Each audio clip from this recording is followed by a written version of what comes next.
Monday on Daily Delivery. Michael Rand here, Patrick Reusse with me as usual. Patrick, we've got a lot to get to. It was a really good week for the Lynx, capped off by a win over Caitlin Clark and Indiana on Saturday. They retired Maya Moore Irons' jersey that day. We got that and a couple other things. But first, Patrick, you have a bit on Twitter, X, whatever we're calling it now. It's a good bit. It's a good, people look forward to it. That was a bad loss. That would be a bad loss. That would be a bad loss. Yes. When they start putting guys on base and stuff. So yes. Anyway. Twins, that was a bad loss, and they've had three. 3 and 8 days. 3 and 8 days. Yes, that's not good. They're Alcala game on Sunday, which came out of nowhere. Yeah. And then the Rocker had a nervous breakdown and brought in Okert for reasons known only to God, and that didn't work out to the point that they released him. But that doesn't make any difference because he'll be in St. Paul like everybody they release in about 48 hours, and he'll be back before it's over. And then yesterday, they Griffin Jacks remains unhittable. They go into the ninth, and Eddie, they hit into a double play when they could have expanded. Austin Martin, my guy, who I like a lot, hits into a double play. And they don't score in the bottom of the eighth, and then Eddie Julian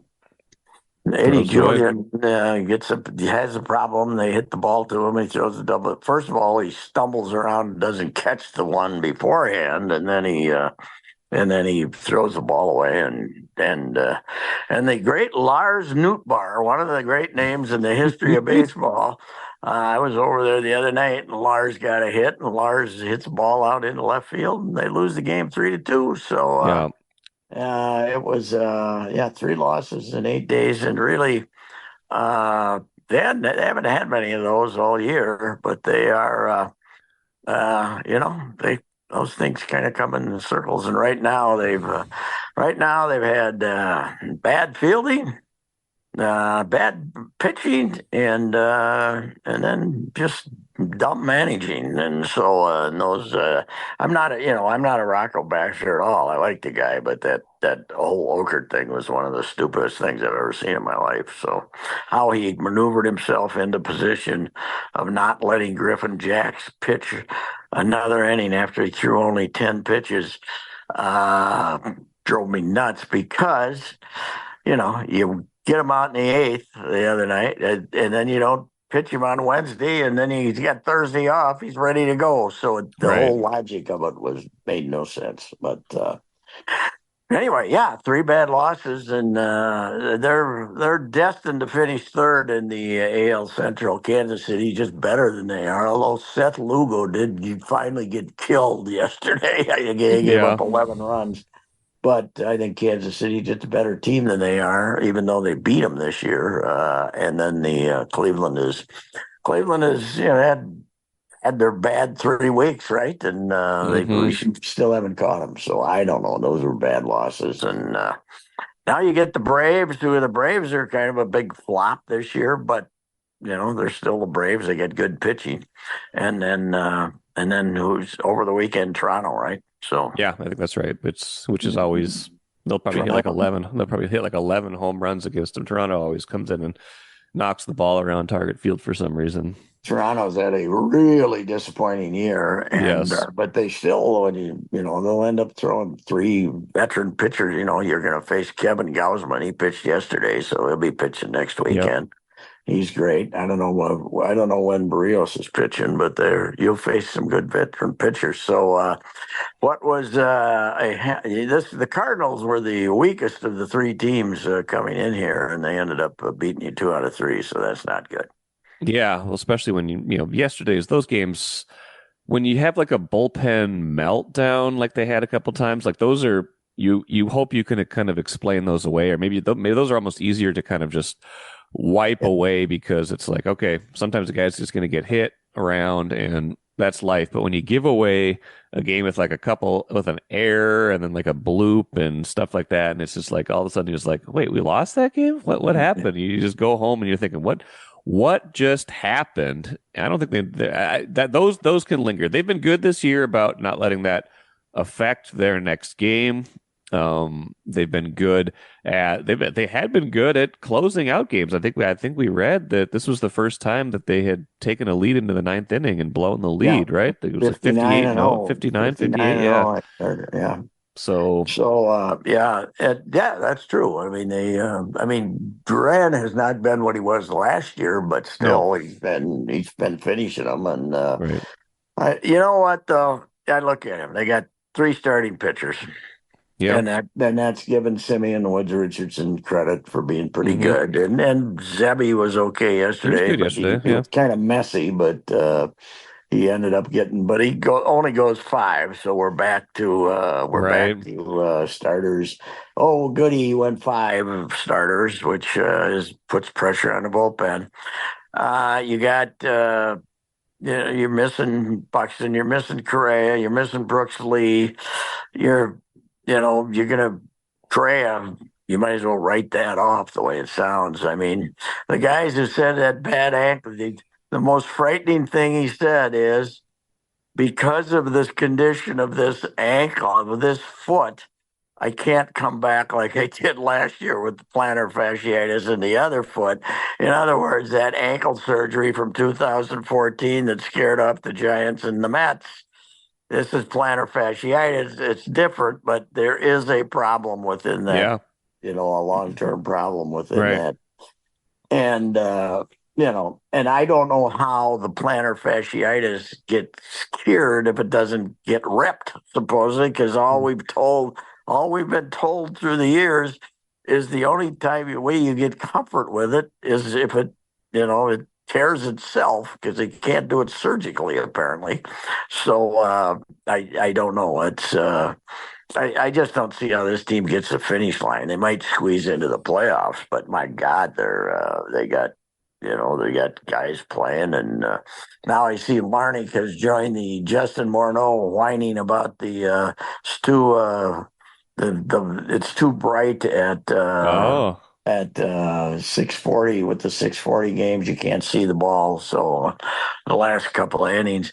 Well, I mean the the shadows are changing, fellas. Don't look out right now, but the sun's going down earlier than it used right. to, Right. and we're the days are getting shorter. That's what they got that June 20th things about here. So Right. Right. The I don't know. solstice. Yeah. Yes, the solstice. So anyway, remember when we got rid of the trees because they were waving? Yes. I do remember the trees. Sounds like these guys are trying to get rid of the 650 start at home. Oh man. Mm. Newspaper does not agree with that. But anyway, No. yeah, I just don't see how they get to the finish line. They're just not. They're just beat up, and they're not. They're not deep, and Royce popped up and did something yesterday, but God, he's been bad at third base. The other day they threw the ball down there in that steal, and he hacked it, and then he didn't chase it, and that was an inning after he's on the TV doing a TV interview. Third, I don't want my third baseman doing an interview during a game. Okay. Was that the Yeah, Apple TV game? Because they'd have him do yeah, that kind of Apple stuff. Yeah. TV. Yeah. Yes, have the outfielder do it. He's thinking he can do it. If you got to do it, Right. don't have an Right. infielder who might get a one-hop rocket hit to him while he's Right. talking. Right. But, I don't know. Royce hasn't been that good lately either. I mean, he did get Oh. a hit yesterday, but he has his slump. The guy who doesn't do slumps has not been that good. But I'd say all year he's been mediocre at third. He has made several throwing errors, and then the other day I didn't like his attention to detail the other day either way. So anyway, that's they're just they need to be whole to be good, and they're not even Yeah. close to that right That's now. a good So point. Yeah. And the thing too is that it seems like the thing that they could have been able to do at the trade deadline. Again, this is history. It's almost 4 weeks since the deadline, but They added the one Ooh, marginal reliever who's been ooh, terrible, Richards. He's been awful. He can't throw terrible. strikes. I don't know where No, that came from. He no. walks everybody. I saw a video. I think it was one of the John Boy videos the other day. It's like they said he's got three pitches: a fastball, a changeup, and a wild pitch. Yeah. Oh, it's awful. It's He was terrible. good like for a couple of years ago, and then the first half of last year they were pitching him a lot.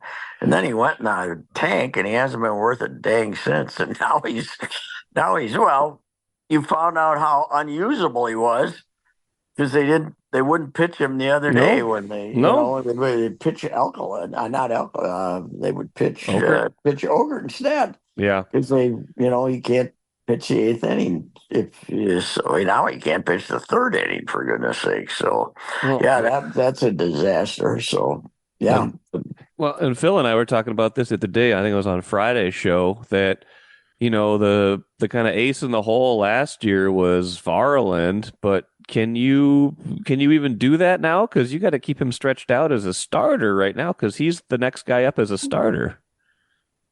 yeah, that's what they keep saying. I don't know. The way he started is you could probably any Caleb Boschley could do what he's doing. So I don't know. They say he is, and he hasn't been good in St. Paul for goodness sakes. His numbers are mediocre as could be over in St. Paul. He's definitely a reliever, and I think they should just do it, and You probably should. and the schedule gets. I think you got more off days too, don't you? Coming up here in September. Yeah, it gets a little bit better. It goes, Yeah. yeah, Their problem is, of course, if anybody gets hurt, if right. now that they got these five guys, and although they got the guy Morris that they all loved, another guy that's gone through the whole system to get here, to get to AAA. I mean, they could. Isn't that guy starting over there? I think, isn't Mm-hmm. he? They called him I up think so. anyway. Yeah, I Look, think so. anyway, so yeah, I say put him in the bullpen because it's obviously he doesn't have enough mix of pitches to become a starter. So anyway. Yeah, and they can use him. I mean, geez, they need someone else that can, you know, if you get those like two or three close games in a row, by the time you get to that third one and guys have thrown and you're like, ooh, who's going to pitch the seventh, eighth, and ninth? And your point earlier too is a good one. Like the net effect of all the rookies in the rotation is that it's takes them a little longer to get through a game sometimes because they're having to grind through at bats. Guys are fouling off pitches. It's not the same as pitching at the minor league level. And so, and you maybe don't want to expose them sometimes to a third trip through the order. So next thing you know, it's 5 innings, it's 84 pitches, and you're asking 4 innings from the bullpen for 3 out of your 5 starts. And if Pablo or Ober happens to have a bad start in there, and Pablo, by the way, has been terrific lately. He's really turned his season around. Yeah, he has. He's Ober's been been good. Ober's been great all year, but yeah, Why didn't he pitch the eighth inning? Why didn't he pitch the seventh inning the other day? He's retired 13 straight. They come out and they get a hit, a single, and a home run is tied because he hangs one to Machado, and you take him out. 83 pitches, and then so you use Jacks, and then right, you don't use Jacks in the eighth. That was yeah, another. That was. I don't yeah, care. I would. That game was. Rocco gets a lot of bashing from the hmm Twitter followers and stuff like that. But I don't. I think he's had a good year, but that was a that's fine. disaster. No. No, sometimes your best setup, man, is your semi-tired starter. It really is. Like, it's Yeah. fine. It's Yeah. fine to They let him got pitch through to. it. Yeah, and he's such a competitor too. I mean, that Yeah, guy he flips it up. That changeup is unhittable unless he yeah, throws it in yeah. somebody's eyes. Man, he's been fantastic. What if he? Last year they would have had to shut him down for 2 weeks, right? Right. 2 3 weeks, one point, but because he never pitched that many innings, but he's got the foundation now. He's been terrific, Yeah. but I don't know. I didn't see what they drew yesterday. Did they draw 30 yesterday? I don't know. I didn't see either. I can look that Mhm. up. I didn't see it The either, but state fair everybody used to say the state fair's in town. That's good for the Twins. Like, people come in, they go to the fair, they go to the Twins game, but the attendance actually is hurt a little bit by the state fair because hmm. what are you people doing there, by the way? Might I ask?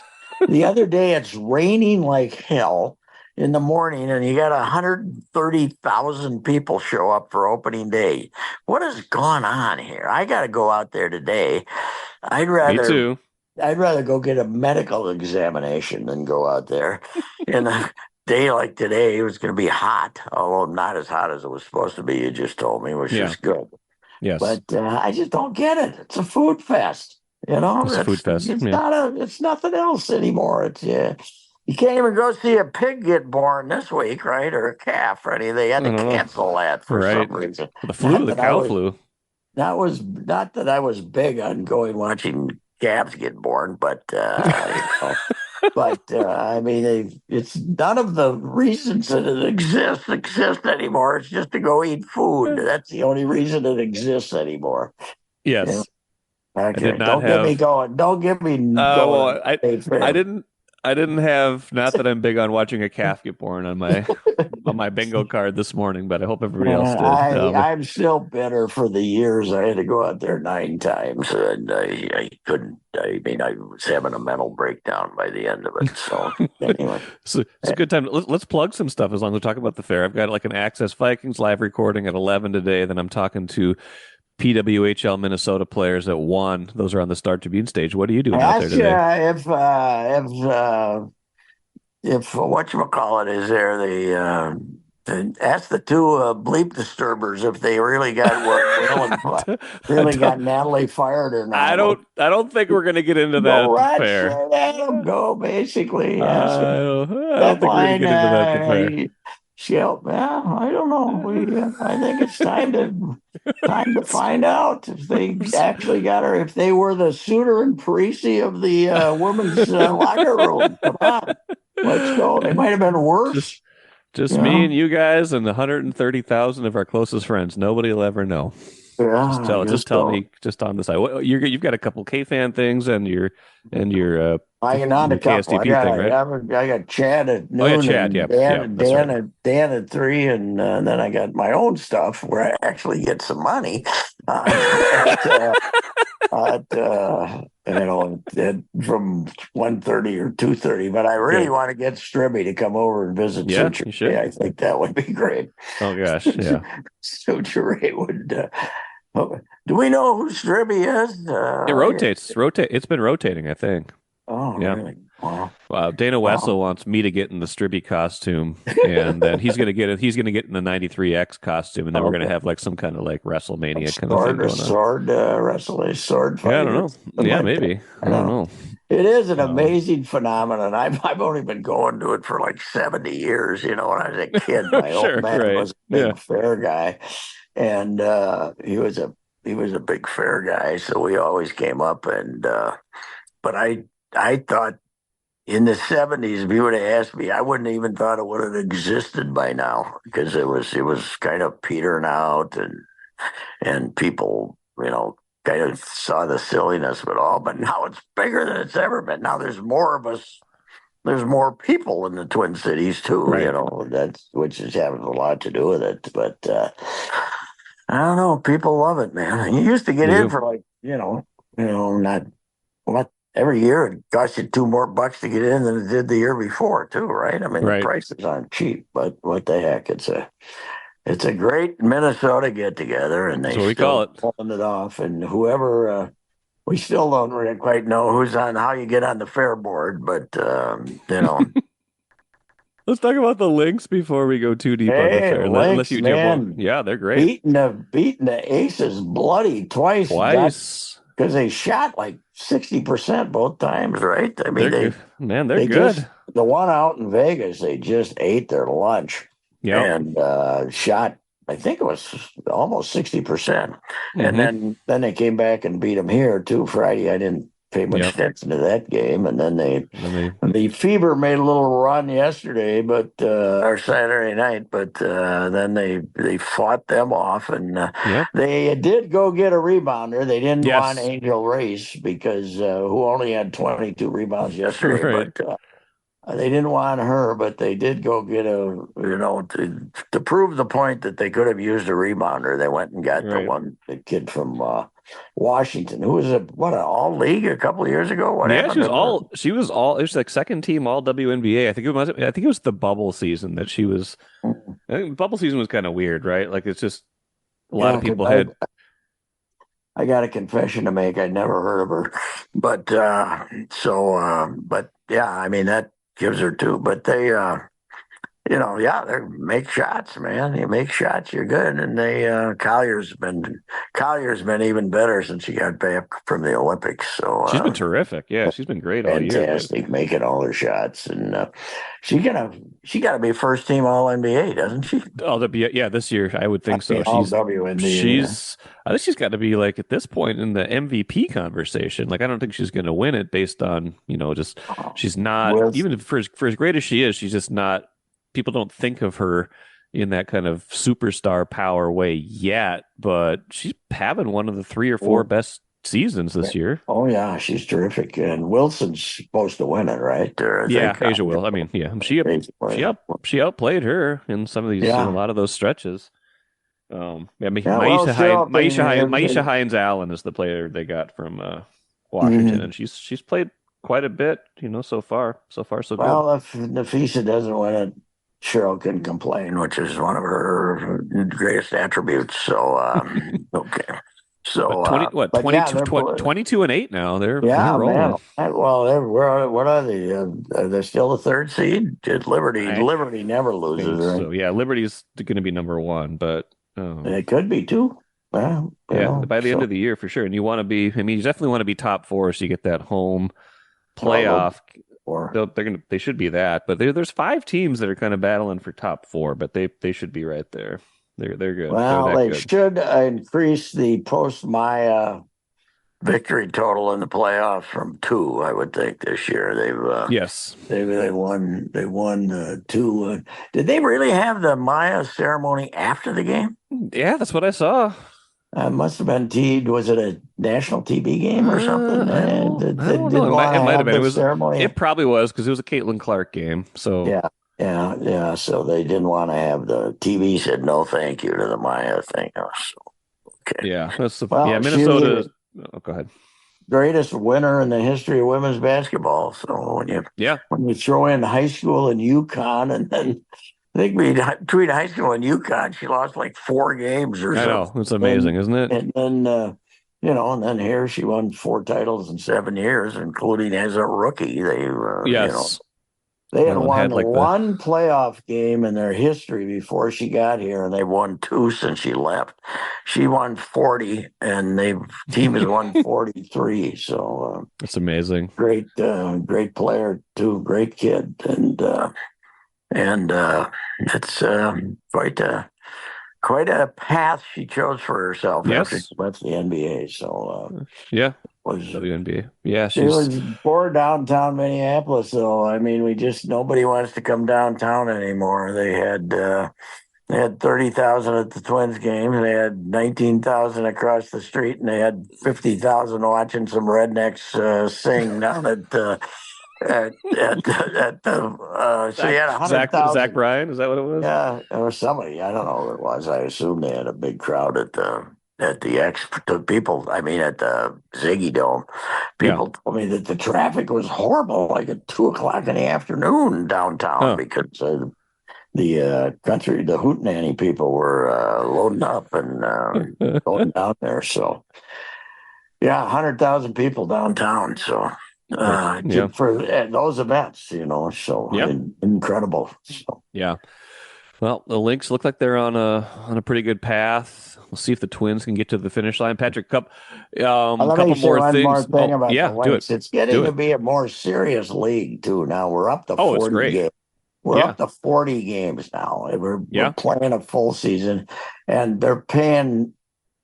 They got. I'm not sure I agree with this, but they got that rule about if you're playing in Europe or Asia or wherever, you got to be back for training camp or something. Yep. So they're going to have to start paying the players. They've started paying them more. They're going to have to continue to pay them more. Right. And it's still a money losing league apparently, but I mean, it's incredibly more interesting than it was even 3, 4 years ago. So, Oh, yeah, 100%. It's Kent Youngblood who covers it for us said that numerous times on this show, just how much better the league has gotten in terms of overall quality since he started covering it, in terms of the attention it and gets, they stuff like that.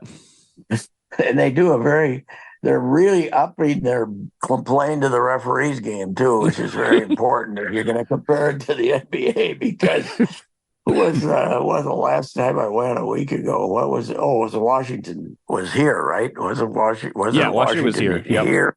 Yep. Yeah, I went to that game and then this kid screams at she like 3 times in a row, the Washington player screamed at the ref, and then she finally says, "Where's my bleeping foul?" And the guy tees her up. It was an NBA type complaining to the officials. I think That's that's what good. we need to really, yes, let's pick it up here.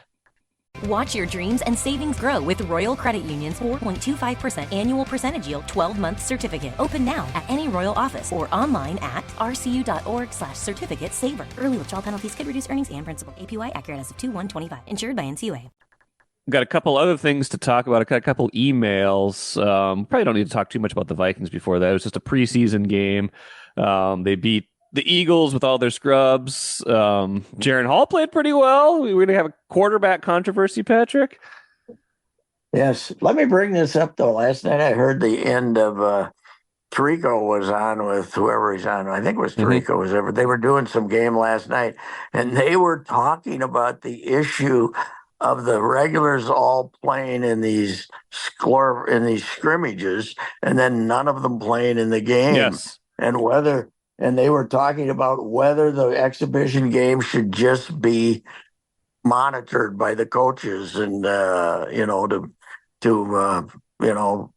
be a would it be a better product if you got to see some of the regulars? Because people apparently, I'm not the only one who's been saying, how can they have all their regulars play on Wednesday and Thursday, and then Right. Saturday nobody plays? And they were discussing it, so I got to think the league is getting a lot of abuse about the fact that These joint practices. we're reading about joint practices when all the regulars play, and then that means that even less of those guys are playing they may have to eliminate those. They joint may practices. have to say you can't have those, Yeah. because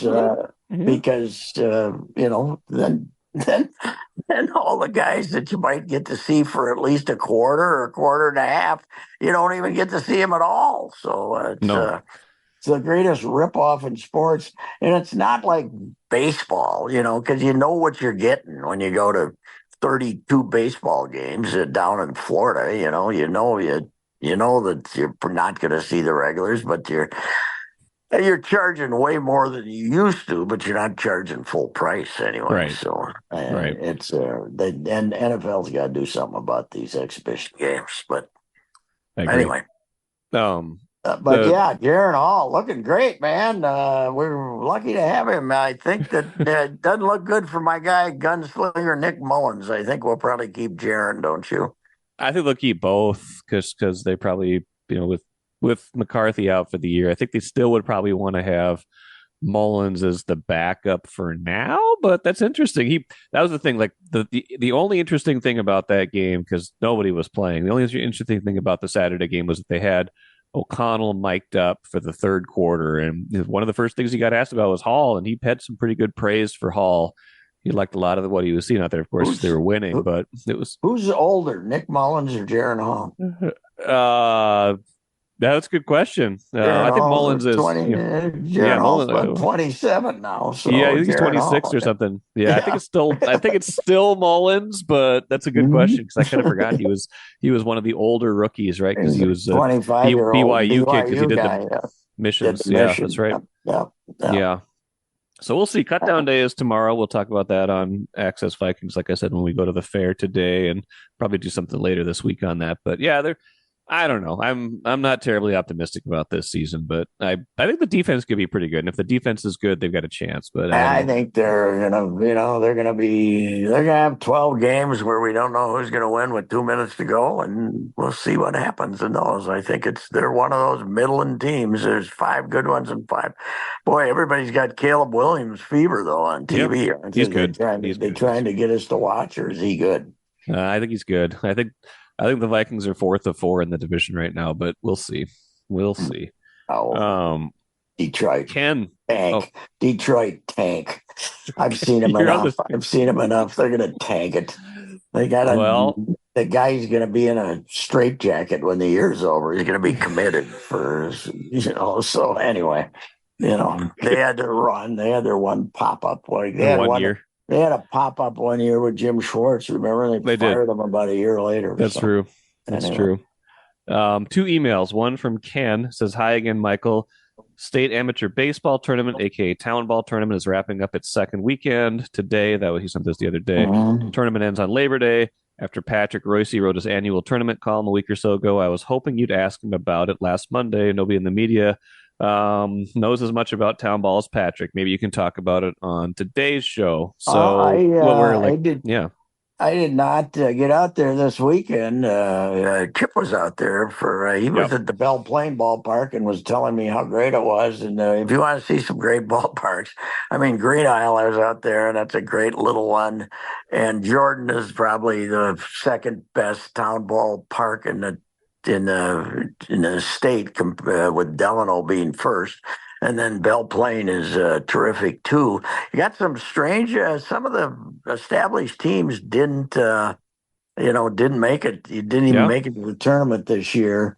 And but the thing is more popular than ever. It really is. Last year they set a record attendance. Now it's not huge, 28,000, but last year they set a record. And I think the Channel 9 thing, running around the country, running around the state every they do once a week. They do a town ball thing, and that's good. And then we've done some stuff on it, and it's definitely quaint, to say the least. And always it's kind of one of the few times when rural Minnesota and metro Minnesota can come together on that's a good point. Yeah, issue, which is good country baseball. And the greatest thing that ever happened, and now this is a long time ago, but for 25 years they used aluminum bats, metal bats. And it was unwatchable because the pitching wasn't good enough, and the games would last 3.5 hours, and it was 14-12. And they went back to the wood bats, I think, in early 90s, maybe. Okay. And you go out there, and now they were running behind schedule the other day. They must have had an extra inning game, but you go there and they in and out a couple hours usually, and right. And you still have people complaining about, they don't draft in Class B, they draft in Class C, and people complain about this. Well, you got, these are like regional representatives, some of these teams, and competent pitching is the key to watchable baseball. You can't have incompetent pitching. You can't have Williams Astudillo pitching. And and that's what the drafting does. And the day I was out there, a draftee from Alrosa beat the defending champions, and a left-hander kid, 25 years old. And you got a lot of college players now in this thing that are, this guy, they'll always be telling you, that guy played at St. Cloud for 3 years now, and he's like 28 now. But they're, it's amazing considering how rural population has gone down, and some of these towns are invisible now, and the farmers aren't having 12 kids anymore, that they can still field these competent teams. So, and there's almost 300 of them. So it's fun. It's good. And next week, I think we're Friday, Saturday, Sunday, Monday, but Class C. Right? Yeah. Class C, you got to win 4 games over the weekend to win the title. So got to have pitching depth, not just one pitcher. Jeez. few years ago, a guy from Sobieski, Tyler Gendro, started 3 of the games, finished the other 3, and I think he went 6-0 for to win the title. But jeez. And then when I did my 100-inch piece on the 100 years of it last year, I talked him up. He got, he pitched 6 games, he made it through, and then he got T-boned at an intersection up there.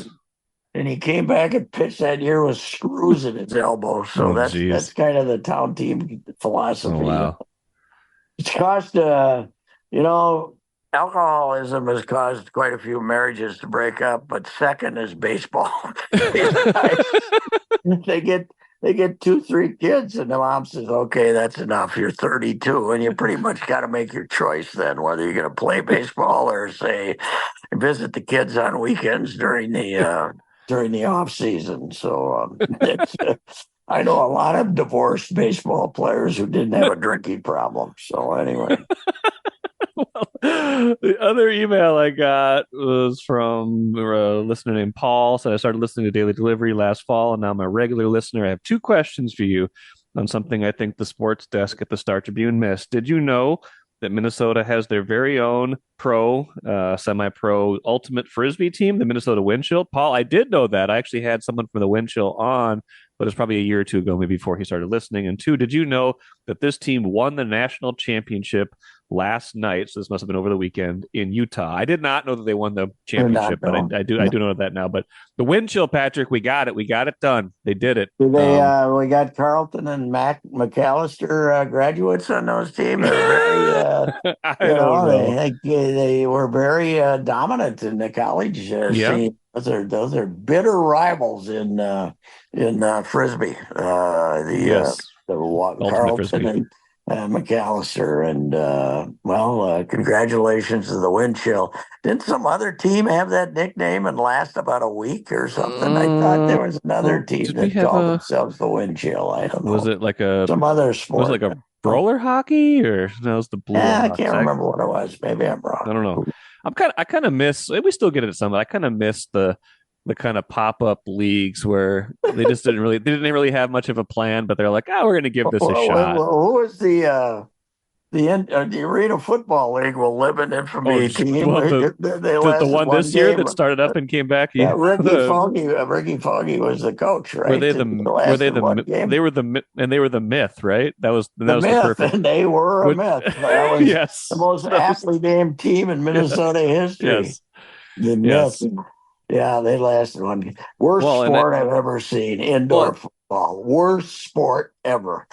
And did you see they played their championship game this year, the Arena Football League? They played their championship game in a shopping mall. Oh, I wrote about this. Yeah. That was amazing. Well, our guy Lee Hutton was the commissioner, right? He and his wife were the financiers of it. Yes. Financiers of it. It's gone the way it should go. The Arena Football. The secret of football is watching marches down to the field to get into scoring position. You should not be in scoring position when you get the ball unless you have a long return. Right. You can't be in scoring positions constantly. I hated it. I went to one. What was the name of the team we had? The Fighting Pike back then. The Fighting Pike. Yeah, I went to one game. I said, I'm never going to this again. I don't know if there was much more than one home game that year. There was how they didn't. They lasted. They lasted. You're right. They lasted the whole year. I think I went to the opener that year too, because I was in college then, and that was fun. But anyway, and that is your Minnesota Windchill game breakdown right there. All just right. us talking. Congratulations, you fantastic athletes, you. So way to go. Haven't been so happy since our Twin Cities Skippers bowling team also almost won the national championship 50 years ago. So all right, Patrick. We'll see you at the fair. All right. So, thank you.